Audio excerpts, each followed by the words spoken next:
Hello everyone. So if you actually found this video, you're probably looking for a MacBook Air of some sort. It could be an older model maybe. There's a lot of good older models out there. Go ahead and watch. I'm going to show you a good computer that's very comparable to the MacBook Air, an older MacBook Air, for probably a better cost, and you're going to get a little bit more, or actually a lot more power in some cases. So if you're interested in getting a MacBook Air, and there's certain reasons why you would get that computer, go ahead and stay tuned. I'm going to show you another computer that's a great option for you, especially if you're in the market for a used one. And like I said, maybe you know about this, maybe you don't. Stay tuned, we'll dive into it.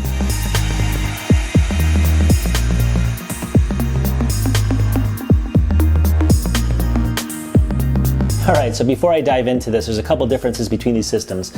So a MacBook Air, everyone knows about. You're probably looking for one if you've obviously watching this video.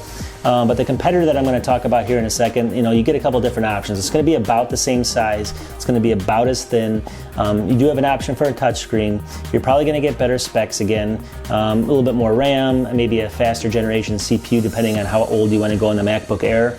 And it just depends on what you're trying to do with it. So we're going to go ahead and dive into, first of all, the MacBook Airs and see what you can get right now, and then I'm going to show you the competition of what you can get in this other type of system that's very comparable.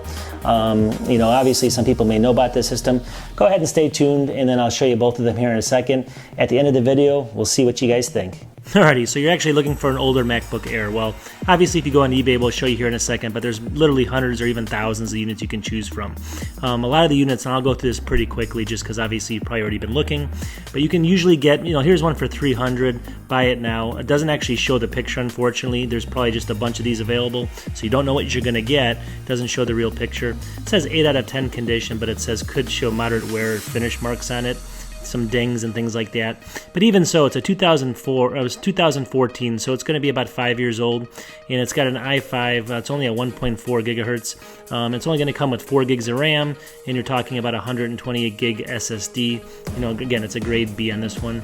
So obviously, this is if you look at the seller's rating, it's got a fairly good rating, although it's a 98.2. You can look at the specs down here, but basically the RAM is going to be 1600. So you're getting a fairly older, slower system, but you are getting that body, but in this case you're getting something that you just don't know what you're going to get. If you look at another one that actually has the actual pictures of them, this one's an early 2014 again. It's an i5, only 128 gigs of RAM. This one does come with 8 gigabytes, which is, obviously a lot of them only come with 4. This one has 8. But you're going to be paying in this $419, $450, somewhere in that range for these. If you want a clean unit like this, this unit's fairly clean, so it's going to basically have not too many dents on it, things like that, not a lot of scratches. Again, this is going to be a pretty good seller, 4,000 sales, 100 positive feedback. So this is about a unit that you'd want to spend about $420. May have some shipping and stuff. But again, if you look at this, it's going to have the lower graphics, only 128 gig SSD and a 1.4 gigahertz i5. So not the fastest, and you're in the 400s there.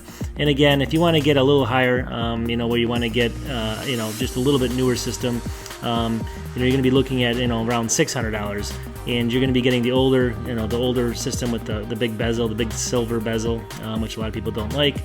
And when you get into this type of a system, you might get the 256 gig SSD and things like that, and you might get a little bit faster, as far as the CPU on this one.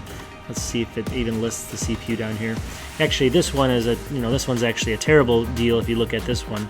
This one actually shows different specifications here, which is actually really something you have to watch out for, because obviously here it's a Core Duo, and they're trying to sell it for $599. So again, you get a lot of trickery in these type of sites, and just going through this really quickly, this is a prime example of why you have to be very, very careful when buying a MacBook Air. So $599, I thought it was going to be something a little bit more extravagant. It wasn't. It was actually really, really old. So this is probably the oldest one out of all of them. So beware. Now I'm going to show you which ones you guys should actually really get here in a second. And now the one you should consider if you're getting an older MacBook Air, drum roll please. Actually, you want to look for the Carbon X1. So this is going to be by Lenovo, and the reason I recommend this is it actually has 7 generations of this, very similar to the old MacBook Air, and but you can get a lot more bang for your buck if you're in that $350, almost a $450 range. You can get a really good system for about the same cost or comparable, but a lot better specs. In fact, you can get these a lot cheaper as well. For instance, here's one that's a Carbon X1. Just type in Carbon X1, do your search on them. basically a 14-inch screen. It's an i7 5th generation, 2.6 gigahertz, 8 gigs of RAM, 256 gigs of storage, obviously, on an SSD. It's got a 2560 by 1440 resolution and a touch screen. And this goes for $374 if you buy one of them. So basically, you're getting obviously more, better CPU, more RAM, faster disk, and also more disk, and then also a better resolution on the screen, and also a touch screen. And again, give you another example here on the carbons. Here's one. If you want to go up to about $450. Again, you can get these for a lot cheaper, which I'll show you in a second. But if you want to go up to about $450, this one's still under bid, but it should come in around this cost. You can get these sometimes. But this is going to be basically a 5th generation. It's an i7, 16 gigs of RAM, 256 gig SSDs. It's going to have Windows 10. So the main difference, obviously, on these systems is it's going to definitely be obviously Windows versus the Mac OS. So if you're doing things where you need a Mac OS, then it's going to be a little bit of a no-brainer that you have to go with the MacBook Air. But if you aren't, these obviously it's a no-brainer to go with one of these, because these are getting double the RAM, double the capacity, and everything. You also have you can actually go up to 16 gigabytes where the MacBook Air you can't. So there's a lot of advantages to going with the Carbon X1.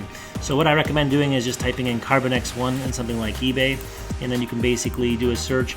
These go all the way, again, from Generation 1 all the way to Generation 7, and these new cost somewhere like $1,800 or something, or even sometimes more than that. But again, if you go through all these, you can see here, obviously these are going to be all varying quality of different types, but this is a, X1 touchscreen, i7, 8 gigs of RAM, 256, 280 or 278 buy now. That's how cheap you can get these for. Obviously, you got to look at the condition. There might be a dent in it or something, but still, look at that and look at this. You can't get the MacBook Air for that. So, anyways, that's my tip for today. Is if you are looking for an older MacBook Air, then this is something that you definitely want to consider. All right, so the Lenovo ThinkPad X1 Carbon is what we just talked about, and it's basically something that if you're looking at the older MacBook Airs because you want more of a cheaper unit that looks, it's a MacBook. Obviously, it's thin, it's light, but you definitely want to consider the X1 Carbon. And there's going to be some differences there. There's definitely a number of generations. They go from Generation 1 to Generation, I think it's up to 7 right now, like I had mentioned earlier. But long story short, there's all different types of RAM configurations, CPU configurations. Some of them have touchscreens, some of them don't. So it just depends on what your need is. If you're obviously someone that's using all Apple products, you need to use like iMovie or something like that, you're definitely not going to consider the Carbon X1. But if you're doing just about anything else, as far as the size of it, the speed of it, also what you're going to get for your money, and also maybe possibly a touchscreen, this is a great basically side-by-side comparison. Definitely look them up on eBay. You can pick these up cheap. I know a lot of people that have received them from pretty good vendors out there, and they've worked flawlessly for a long time. So definitely consider it. And that was just kind of my recommendations for today's video. Also, though, before I actually stop, if you guys can help me and subscribe, trying to get to that 1,000 subscriber mark. I do videos also on a lot of investing. Definitely check out my investing videos, and I'll do some travel videos too. Make my travel channel a little bit different later, but right now I have them all combined. But I just want to thank everyone for watching, and if you guys can definitely hit the like button. And check out my videos weekly. Talk to you soon.